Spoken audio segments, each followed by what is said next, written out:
प्रिय विद्यार्थियों, नमस्कार। वंदे मातरम।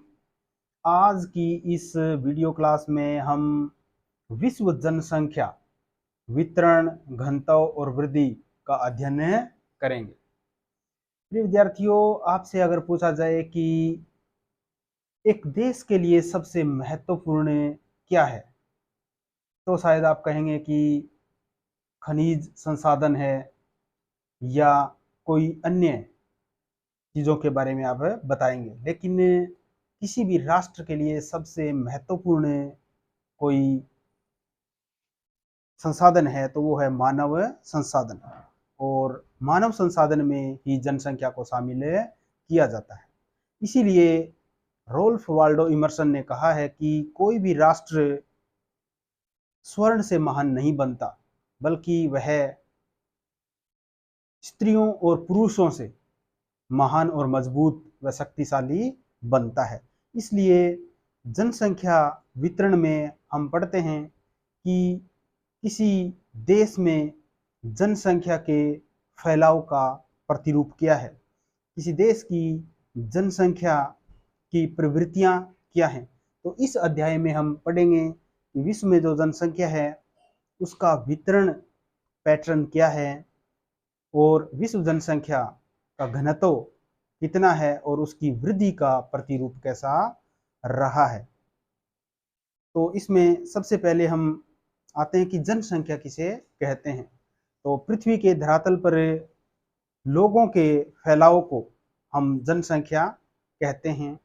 जनसंख्या वितरण से तात्पर्य है कि पृथ्वी के भूपृष्ठ पर भिन्न भिन्न क्षेत्रों में जनसंख्या के फैलाव को, उनकी आबादी को हम जनसंख्या का वितरण कहते हैं। हमने ये पढ़ा भी है और देखा भी है कि पृथ्वी के भिन्न भिन्न क्षेत्रों में जनसंख्या का वितरण भिन्न भिन्न पाया जाता है। तो ऐसा क्यों है कि पृथ्वी के अलग अलग क्षेत्रों में हमें जनसंख्या वितरण में ये असमानता देखने को क्यों मिलती है, तो इसके हम कारकों का अध्ययन भी करेंगे। जॉर्ज बी क्रेशी ने कहा भी है कि एशिया में बहुत अधिक स्थानों पर कम जनसंख्या और बहुत कम स्थानों पर अधिक जनसंख्या पाई जाती है। इस प्रकार एक मानव संसाधन के रूप में हम इस पाठ में जनसंख्या का अध्ययन करेंगे। और जनसंख्या में जनता की संख्या कितनी है, उनका साक्षरता प्रतिरूप क्या है, वो नगरों में रहती है या गांव में रहती है, और जनसंख्या की अन्य प्रवृत्तियां क्या हैं।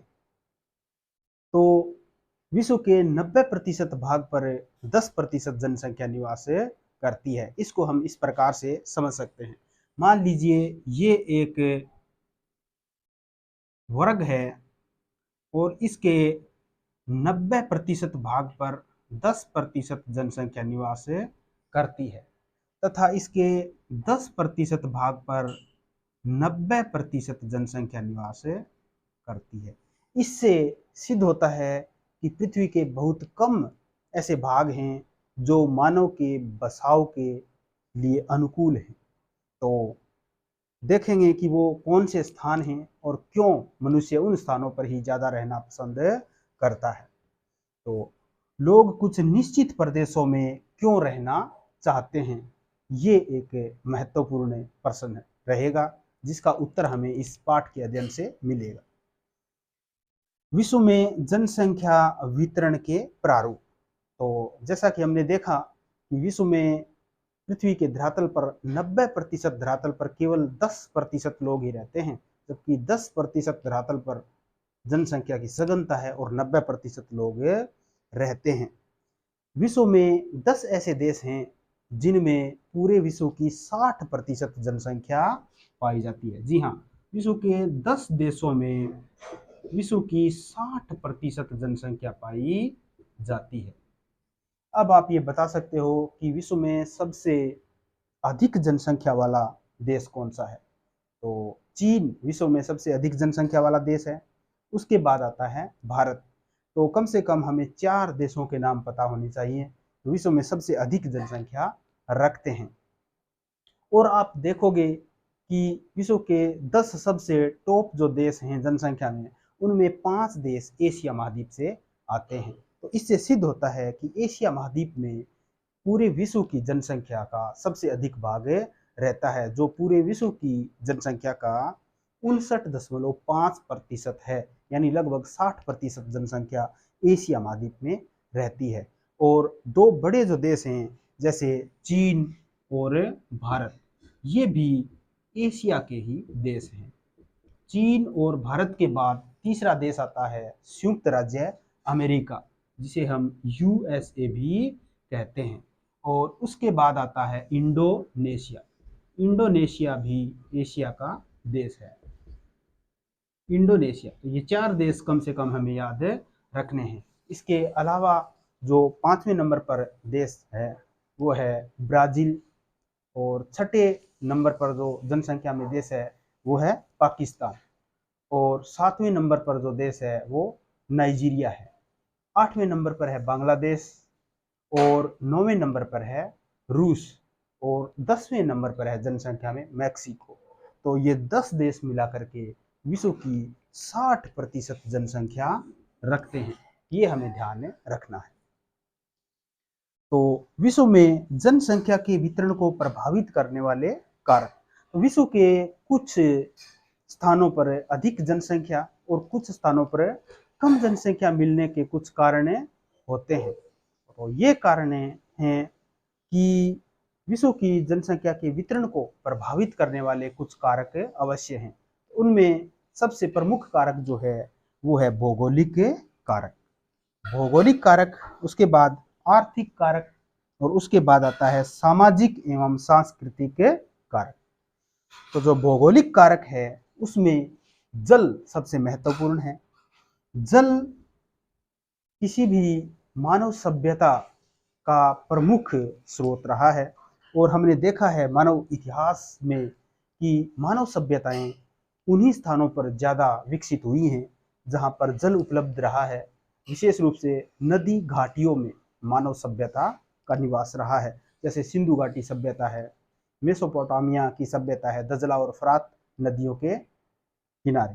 तो इस प्रकार जल जो है वो मनुष्य को, क्योंकि यह मनुष्य की प्राथमिक आवश्यकता है, इसलिए यह आकर्षित करता है बसने के लिए, और मनुष्य उन स्थानों पर अधिक रहना पसंद करता है जहां जल सुगम रूप से उपलब्ध हो जाए।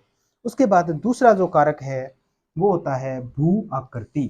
भू आकृति भी मनुष्य को निवास के लिए आकर्षित करती है। जैसे हम देखते हैं कि पर्वतीय जो क्षेत्र होते हैं वो परिवहन के लिए बाधक होते हैं, वहाँ पर परिवहन की सुविधाएं विकसित करने में बहुत कठिनाइयाँ आती हैं, और ऊंचाई पर कुछ जलवायुविक विशेषताओं के कारण उनके जीवन में कुछ कठिनाइयाँ भी रहती हैं। ऐसी दशा में जो पर्वतीय क्षेत्र हैं वहाँ पर विरल जनसंख्या पाई जाती है, जबकि उपजाऊ मैदानी क्षेत्रों में सघन जनसंख्या पाई जाती है, और गंगा का मैदान इसका विशिष्ट उदाहरण है। तो भू आकृति भी जनसंख्या को प्रभावित करती है। इसके बाद आता है जलवायु। तो जलवायु भी एक सबसे महत्वपूर्ण कारक है।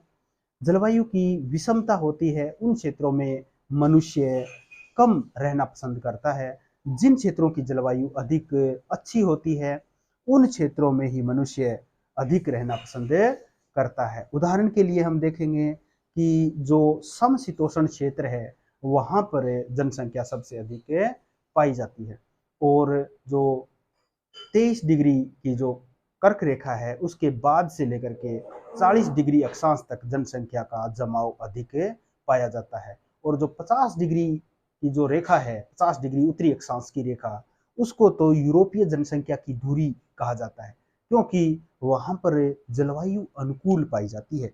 इसलिए अनुकूल जलवायु वाले क्षेत्रों में जनसंख्या का जमाव निश्चित रूप से अधिक मिलता है। और इसी क्रम में चौथा जो महत्वपूर्ण कारक है, भौगोलिक कारक, जनसंख्या के वितरण को प्रभावित करने वाला, उसका नाम है मृदा या सोइल। मृदा जो है वो मनुष्य की आजीविका के लिए बहुत महत्वपूर्ण होती है। मृदा अगर उपजाऊ होती है तो वहाँ पर अच्छी फसलें होंगी, अच्छी फसलें होंगी तो वहाँ पर उद्योगों की व्यवस्था अच्छी होगी, परिवहन की व्यवस्था अच्छी होगी, और मनुष्य की ओवरऑल समृद्धि अधिक होगी। इसलिए मृदाएं जहाँ पर उपजाऊ होती हैं वहाँ पर अधिक जनसंख्या मिलती है। उत्तर भारत का विशाल मैदान हो या दक्कन का जो काली मिट्टी का पठारी प्रदेश हो, वहाँ पर जनसंख्या का अधिक जमाव मिलता है। लेकिन जैसे कि राजस्थान का जो प्रदेश है, पश्चिमी राजस्थान में बलुई मृदा का प्रदेश है, तो वहाँ पर कम उपजाऊ मिट्टी कम होने के कारण, यानी मिट्टी का जो उपजाऊपन है वो कम होने के कारण जनसंख्या विरल पाई जाती है। तो इस प्रकार भौगोलिक जो कारक हैं जनसंख्या वितरण को प्रभावित करने वाले वो 4 हैं। पहला है जल, दूसरा है भूआकृति, तीसरा है जलवायु और चौथा है मृदा। तो ये जो प्रश्न है वो इस बार बोर्ड की परीक्षा 2023 में आने की सबसे अधिक संभावना है, क्योंकि 12वीं बोर्ड परीक्षा 2022 में ये प्रश्न आर्थिक कारक जनसंख्या वितरण को प्रभावित करने वाले आर्थिक कारक कौन से हैं, ये प्रश्न आ चुका है और इसमें 3 प्रमुख कारक हैं। तो आर्थिक कारकों में है खनिज, नगरीकरण और उद्योगीकरण। तो जनसंख्या वितरण को प्रभावित करने वाले आर्थिक कारकों में सबसे प्रमुख है खनिज। जिन क्षेत्रों में जलवायु विषम पाई जाती है लेकिन वहाँ पर अच्छी मात्रा में खनिज पाए जाते हैं, खनन की प्रक्रियाएं होती हैं, तो वहाँ पर जनसंख्या अधिक मिलेगी। और इसके उदाहरण हम देख सकते हैं कि अफ्रीका महाद्वीप में कटंगा जो क्षेत्र है, जो कि जलवायु रूप से काफ़ी विषम है वहाँ पर, लेकिन वहाँ खनिज पाए जाते हैं। और जाम्बिया की ताम्र पेटी, वहाँ पर भी अधिक जनसंख्या पाए जाने का कारण खनिज ही है। तो खनिज भी जनसंख्या वितरण को प्रभावित करता है। नगरीकरण भी जनसंख्या वितरण को प्रभावित करने वाला एक महत्वपूर्ण कारक है, क्योंकि जिन क्षेत्रों में नगरीय जो जमाव हुए हैं तो वहाँ पर रोजगार के बहुत अधिक अवसर हुए हैं तथा अनेक प्रकार की सुविधाओं का सृजन हुआ है। इसलिए नगरीकरण भी जनसंख्या वितरण को प्रभावित करने वाला सबसे महत्वपूर्ण घटक है। और तीसरा महत्वपूर्ण कारक है उद्योगीकरण, इंडस्ट्रियलाइजेशन। उद्योग जहाँ पर स्थापित होते हैं वहाँ पर अनेक प्रकार के रोजगार के अवसर स्थापित हो जाते हैं और इस प्रकार वहाँ धीरे धीरे जनसंख्या का जमाव बढ़ता जाता है। तो इस प्रकार आर्थिक रूप से जो कारक प्रभावित करते हैं जनसंख्या को वो है खनिज, नगरीकरण और उद्योगीकरण। उसके बाद में अगला जो कारक आता है वो है सामाजिक एवं सांस्कृतिक कारक। तो सामाजिक एवं सांस्कृतिक कारक भी जनसंख्या के वितरण को प्रभावित करते हैं। यदि किसी क्षेत्रों में सामाजिक परंपराएं और सांस्कृतिक जो रीति रिवाजें होती हैं वो अच्छी होती हैं और मानवता के लिए अनुकूल होती हैं, सौहार्दपूर्ण वातावरण होता है, तो लोग वहाँ पर रहना पसंद करते हैं। इसलिए सामाजिक एवं सांस्कृतिक कारक भी बहुत महत्वपूर्ण होते हैं। हमने बहुत सारे ऐसे उदाहरण विश्व में देखे हैं जहाँ पर सामाजिक कारणों से लोग एक स्थान से दूसरे स्थान पर पलायन कर जाते हैं। तो सामाजिक कारण है वो जनसंख्या के वितरण को प्रभावित करने वाला प्रमुख कारक है। तो जनसंख्या घनत्व का जो कंसेप्ट है वो जनसंख्या की सघनता को व्यक्त करता है। किसी क्षेत्र विशेष में जनसंख्या की सघनता कितनी है। तो सबसे पहले हमें ये ध्यान होना चाहिए कि जनसंख्या घनत्व की परिभाषा क्या है। तो प्रति वर्ग किलोमीटर क्षेत्र में निवास करने वाले व्यक्तियों की संख्या को जनसंख्या घनत्व कहते हैं और इसका सूत्र है जनसंख्या बटा क्षेत्र। यानी किसी क्षेत्र में किसी समय विशेष में जनसंख्या कितनी है और उस देश का या उस राज्य का क्षेत्रफल कितना है। जनसंख्या बटा क्षेत्रफल के हिसाब से हम किसी भी स्थान का घनत्व ज्ञात कर सकते हैं। और ऐसा एक क्वेश्चन जो है वो आ सकता है मैथमेटिकल रूप में। तो ऐसा क्वेश्चन आया भी है बोर्ड परीक्षा में कि कोई एक क्षेत्र है जिसकी जनसंख्या 5000 है और उसका घनत्व 100 वर्ग किलोमीटर है, उसका क्षेत्रफल 100 वर्ग किलोमीटर है, तो उस क्षेत्र का जनसंख्या घनत्व क्या हो।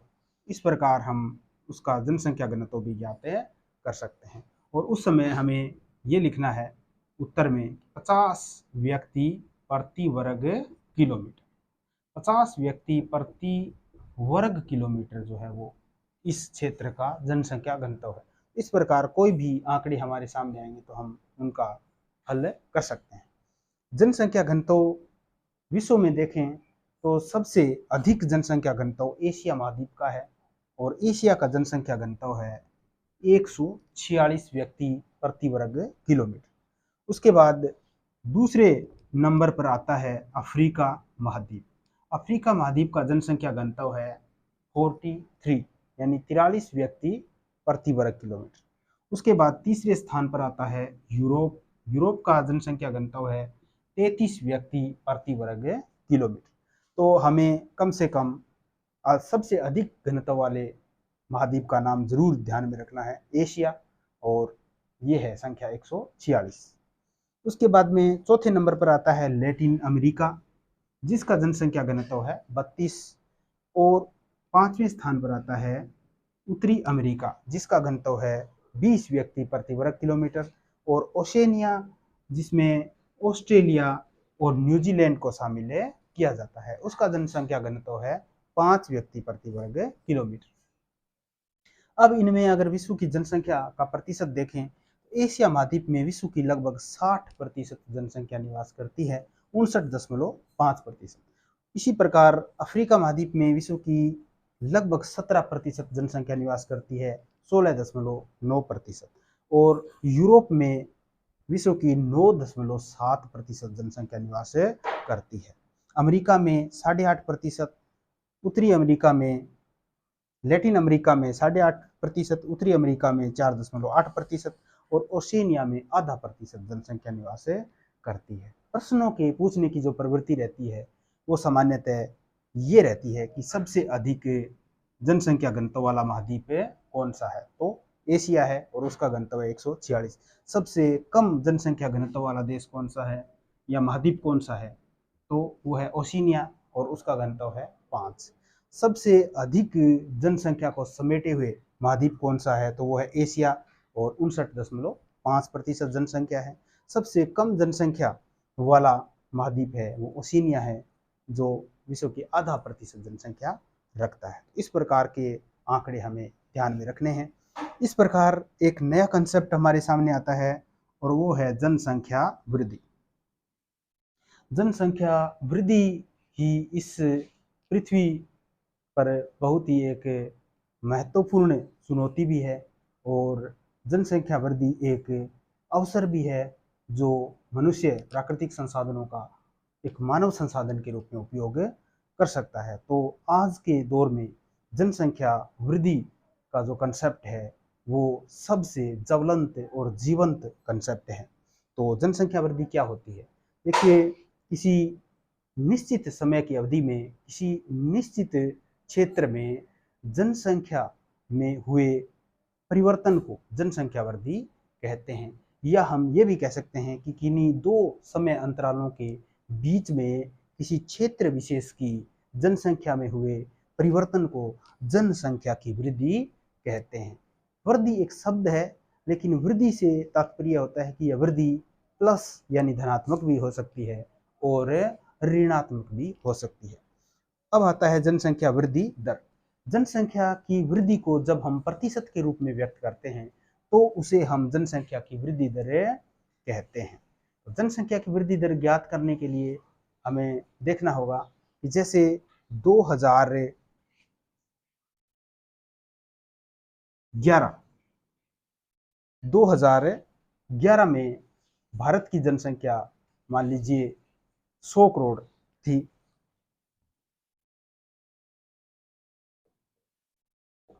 और 2021 में, हालांकि कोरोना के कारण जनगणना नहीं हुई है, लेकिन इसकी जनगणना मान लीजिए कि 125 करोड़ हो गई।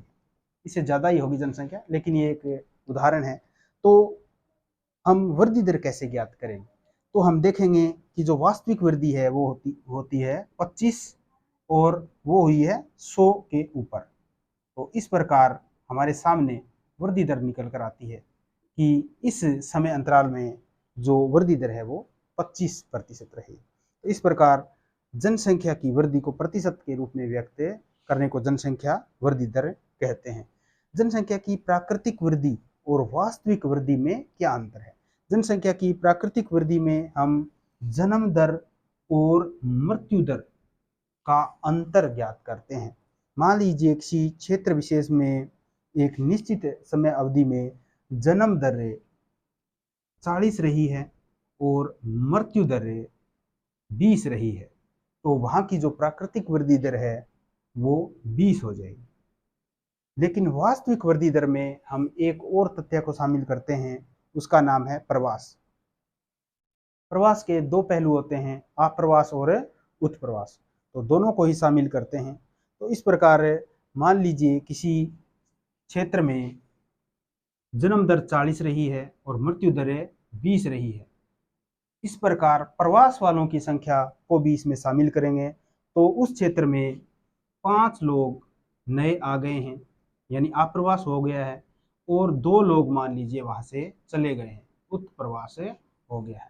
और इस प्रकार की वृद्धि को वास्तविक या एक्चुअल ग्रोथ रेट कहते हैं।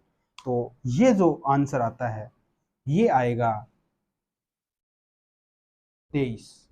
तो इस प्रकार वास्तविक वृद्धि जो है वो जनसंख्या की वृद्धि की वास्तविक स्थितियों को दर्शाती है। जनसंख्या परिवर्तन के घटक। बोर्ड परीक्षा 2022 में यह प्रश्न आया भी था कि जनसंख्या के परिवर्तन के घटक कौन से हैं? तो 3 घटक हैं, जन्म दर, मृत्यु दर और प्रवास। जन्म दर क्या होती है?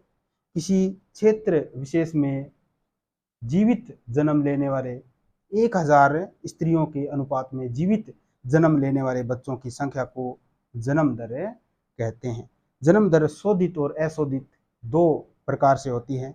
यहाँ पर हमें अशोधित जन्म दर का सूत्र ध्यान में रखना है। अशोधित जन्म दर का जो सूत्र है वो है किसी वर्ष विशेष में जीवित जन्म तथा बटा में किसी क्षेत्र में वर्ष के मध्य में जनसंख्या गुणा में 1000। इसी प्रकार अशोधित मृत्यु दर का सूत्र भी इसी से निकल जाएगा। इसमें हमें जन्म की जगह मृत्यु लिखना है। तो किसी वर्ष विशेष में कुल मृत्यु तथा किसी क्षेत्र में वर्ष के मध्य में जनसंख्या, तो ये आ जाएगा अशोधित मृत्यु दर। शोधित और अशोधित मृत्यु दर में अंतर ये होता है कि उसमें जो सरकारी आंकड़े होते हैं अस्पतालों में हमें मिलते हैं उनको सीधा ही प्रकाशित कर दिया जाता है, जबकि सभी जो जन्म होते हैं या मृत्यु होती हैं वो रजिस्टर्ड नहीं हो पाती हैं। तो ऐसी स्थिति में कुछ अनुपात कम करके उनका शोधन किया जाता है, उसको हम शोधित जन्म दर या शोधित मृत्यु दर कहते हैं।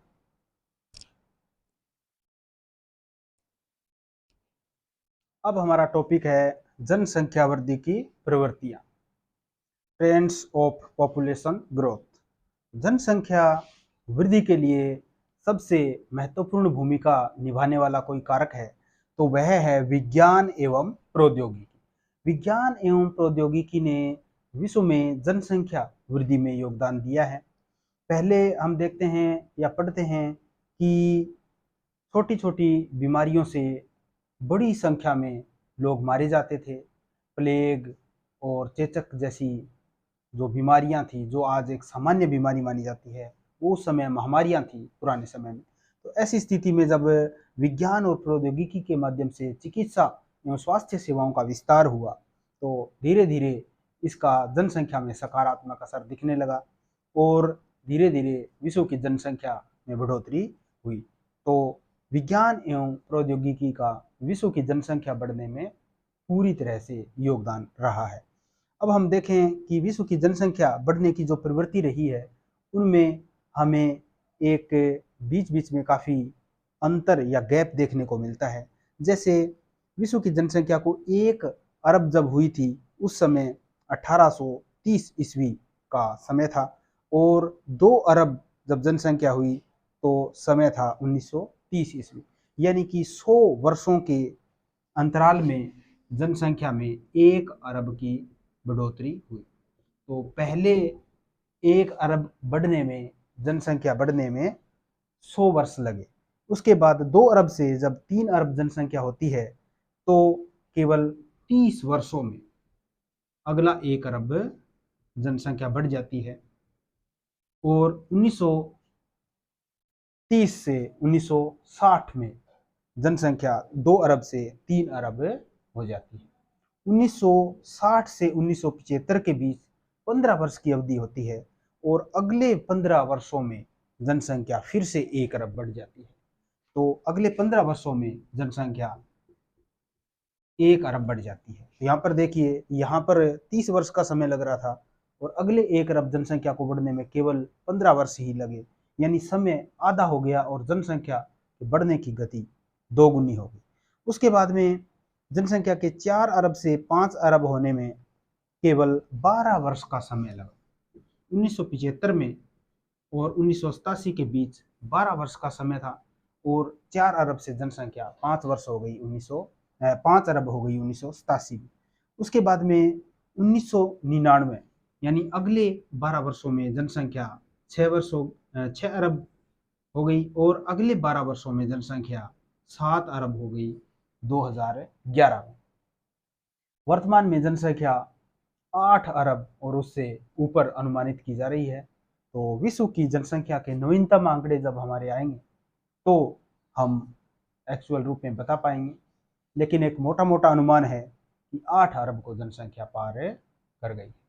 तो इस प्रकार विश्व की जनसंख्या की वृद्धि का ये ट्रेंड है, वो हमारे लिए एक प्रश्न भी खड़ा करता है कि इस पृथ्वी के संसाधन सीमित हैं और किस प्रकार से हम इस जनसंख्या वृद्धि को नियंत्रित करें।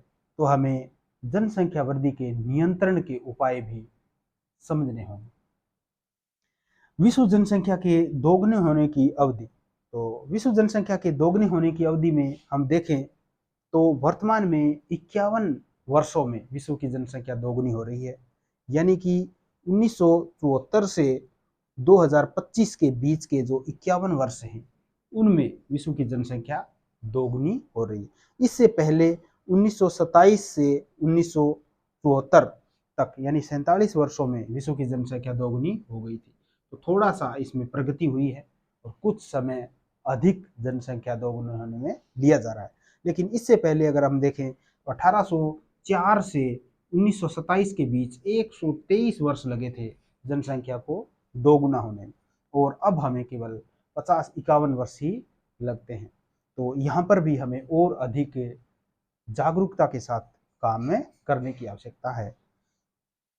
विश्व की जनसंख्या वृद्धि दर है, उसमें कई बार प्रश्न आ जाता है कि विश्व में सबसे अधिक जनसंख्या वृद्धि दर वाला जो महाद्वीप है वो कौन सा है, या विश्व की कुल जनसंख्या वृद्धि दर कितनी है। तो विश्व की जो कुल जनसंख्या वृद्धि दर है वो 1.2% है। अफ्रीका इसमें सबसे अधिक जनसंख्या वृद्धि दर वाला महाद्वीप है और इसकी वृद्धि दर है 2.6%। सबसे कम जनसंख्या वृद्धि दर वाला महाद्वीप है यूरोप, जिसकी जनसंख्या वृद्धि दर है 0.1 और एशिया की जनसंख्या वृद्धि दर है 1। विश्व में एक तरफ कुछ ऐसे देश हैं जहां पर बेलगाम रूप से जनसंख्या वृद्धि दर बढ़ती जा रही है, तो वहीं कुछ ऐसे भी देश हैं जो ऋणात्मक जनसंख्या वृद्धि दर से जूझ रहे हैं। दोनों ही तरफ से जनसंख्या की वृद्धि या कमी होना अपने आप में विश्व के सामने कुछ ज्वलंत समस्याओं को उत्पन्न करती है। जनसंख्या परिवर्तन के प्रभाव क्या हों? जनसंख्या परिवर्तन के प्रभाव ये होंगे कि किसी स्थान पर अगर जनसंख्या ऋणात्मक रहती है और बहुत तेजी से जनसंख्या घटती है तो वहाँ पर उन देशों का विकास अवरुद्ध हो जाता है। जैसे हम देखते हैं कि जापान में जो लोग हैं वो बूढ़े हो रहे हैं और वहाँ की अर्थव्यवस्था पर भी इसका प्रभाव हमें देखने को मिल रहा है। इसी प्रकार चीन में भी वन चाइल्ड पॉलिसी है, उसके कारण भी जनसंख्या बहुत तेजी से बूढ़ी होने लगी है और जनसंख्या परिवर्तन के ये प्रभाव चीन में भी देखे जा सकते हैं। इसी प्रकार जनसंख्या अगर किसी स्थान पर बहुत तेजी से बढ़ती है तो वहाँ के प्राकृतिक संसाधनों पर दबाव डालती है, जिससे वहाँ प्राकृतिक संसाधनों के सामाजिक वितरण में समस्याएं आती हैं। तो जनसंख्या परिवर्तन पर जो है वो जनसंख्या वृद्धि के व्यापक प्रभाव पड़ते हैं।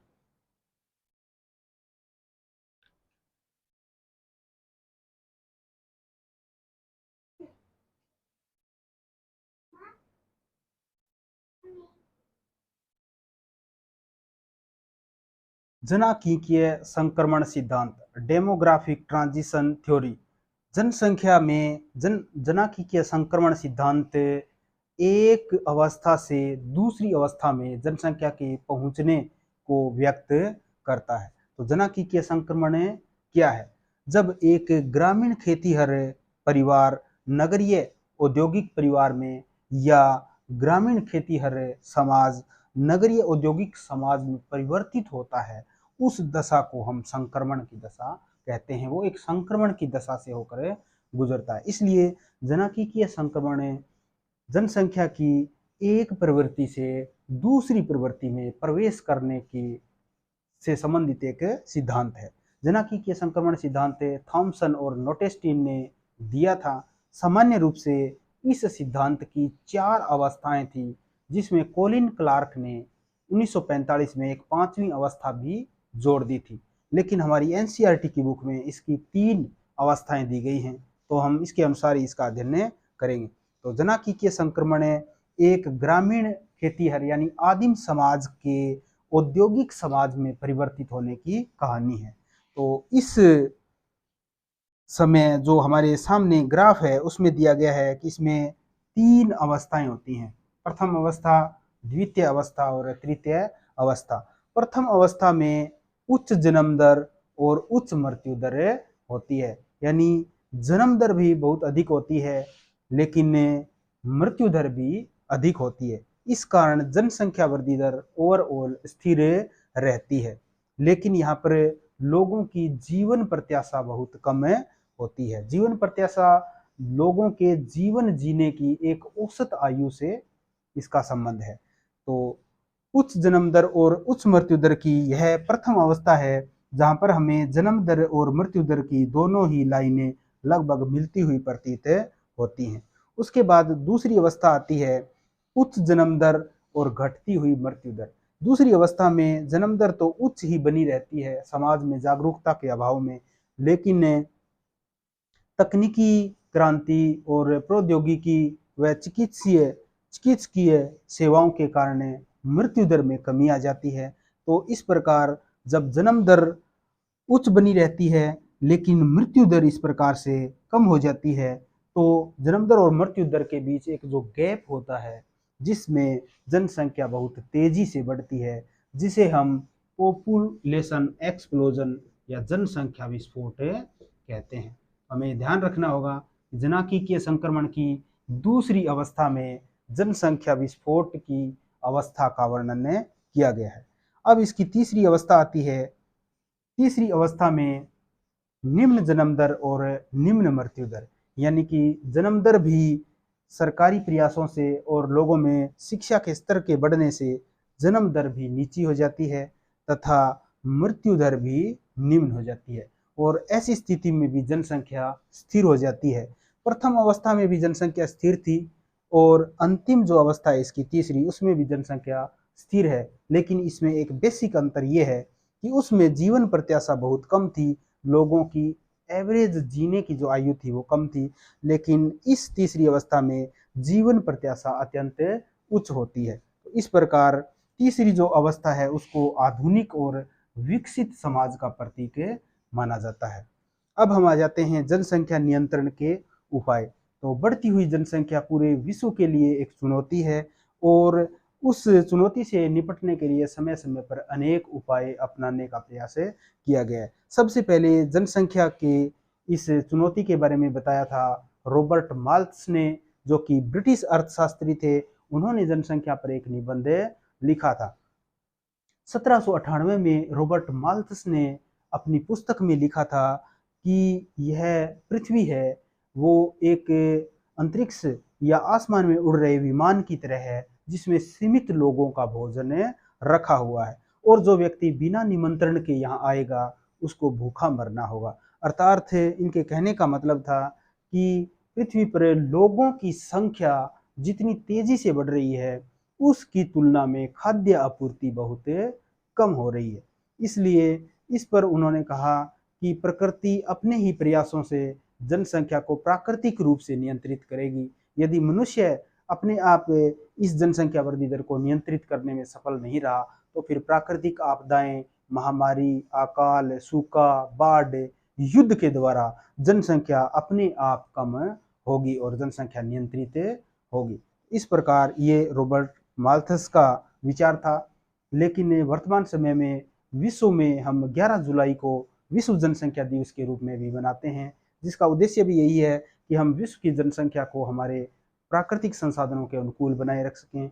इसके लिए विभिन्न प्रकार के कार्यक्रम चलाए जा रहे हैं। विभिन्न देशों ने अपने अपने स्तर पर जनसंख्या को नियंत्रित करने के लिए सरकारी स्तर पर और एनजीओ की सहायता से लोगों को जागरूक भी किया है, शिक्षा का स्तर भी बढ़ा है। इससे जनसंख्या के नियंत्रण के कुछ परिणाम हमारे सामने आ रहे हैं।